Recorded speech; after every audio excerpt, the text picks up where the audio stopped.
On October 26th, 1982, the world was introduced to Dr. Donald Westfall. We're doctors at St. Alicia's. St. Elsewhere? However, it wouldn't be until December 14th, 1983 that they'd be introduced to his son Tommy. I don't understand this autism thing, Pop. Here's my son. I talk to him. I don't even know if he can hear me. 'Cause he sits there all day long in his own world, staring at that toy.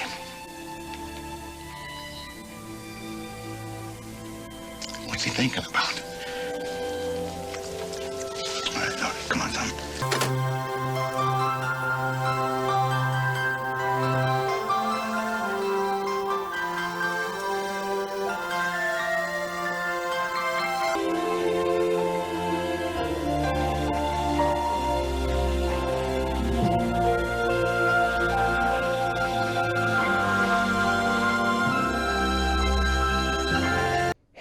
Yeah, he's autistic and presumably nonverbal, I think.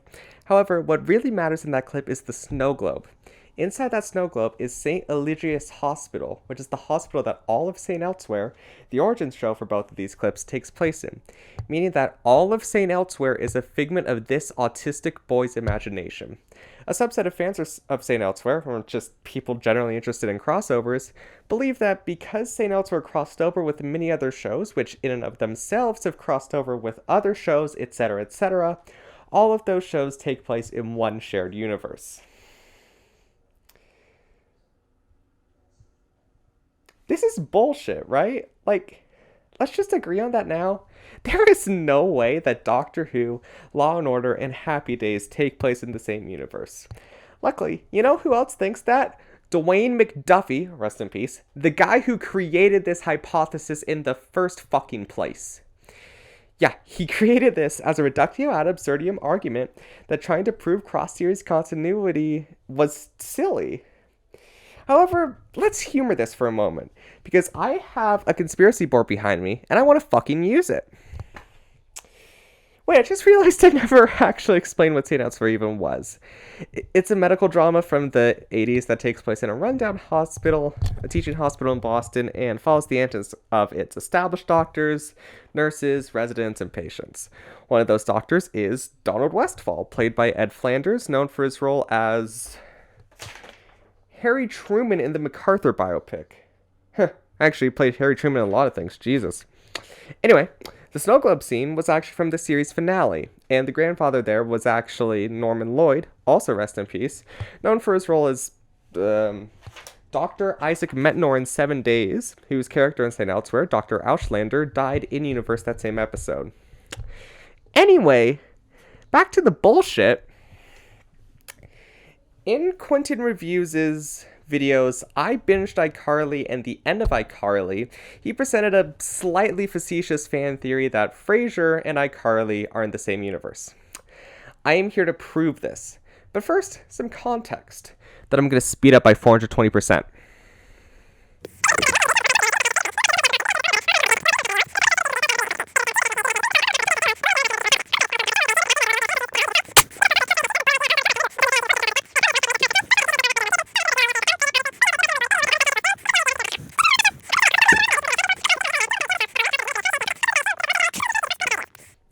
Alright, welcome back.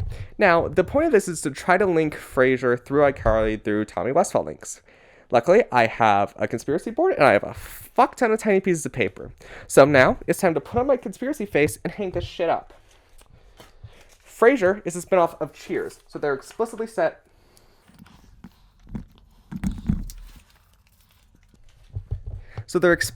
in the same universe. In the season 3 finale of St. Elsewhere, Doctors Westphal, Auslander, and Craig go to the titular establishment and meet a skeleton crew of Carla, Norm, and Cliff. Jack Riley, known for his role as Stu in Rugrats, appears in Season 4, Episode 7 of St. Elsewhere as psych patient Elliot Carlin, a role he originated on The Bob Newhart Show, and also appeared as, although he was only credited as patient, in Season 7, Episode 4 of Newhart, which, by the way, is canonically a dream sequence in The Bob Newhart Show. Like, Newhart is a dream sequence in The Bob Newhart Show, but that doesn't matter. Larry and the Darrells from Newhart appear in 2 parts of the 3-part series finale of Coach. So let's get them out there. On February 26th, 1997, there was a Vegas-themed crossover night between Grace Under Fire, Coach, The Drew Carey Show, and Ellen, with Drew Carey and Mimi Bobek from The Drew Carey Show and Paige Clark and Spence Kovac from Ellen appearing in Season 9, Episode 15 of Coach. Mimi Bobek, Drew Carey's nemesis and later sister-in-law, later appears in Season 2, Episode 1 of The Hewleys. Nikki Parker from The Parkers, I think this is actually the Moesha cast, appears in Season 3, Episode 15 of The Hewleys. The Parkers was a spin-off of Moesha, so they are canonically, explicitly in the same universe. Now, Niecy Jackson and Hakeem Campbell from Moesha, who I believe are on that picture, appear in Season 3, Episode 20 of Clueless. Sabrina Spellman from Sabrina the Teenage Witch appears in Season 1, Episode 17 of that same show. She also appears in Season 5, Episode 5 of Boy Meets World, which Girl Meets World is a spin-off of. That's our last pin. And in Season 1, Episode 18 of Girl Meets World, Girl Meets Master Plan, you can see this soda fountain. 3 of the drinks in this soda fountain, Wahoo Punch, Root Beer, and Blix, originated from Drake and Josh, iCarly, and Zoe 101, respectively. Now, maybe this is just a coincidence or some sort of shared prop, but what I choose to believe today is that was a purposeful addition by Michael Jacobs to link this show to the NSU, and by extension all the way back to Cheers. So Quentin, there's your 100% definitive, not bullshitted at all, proof that iCarly and Frasier are set in the same universe.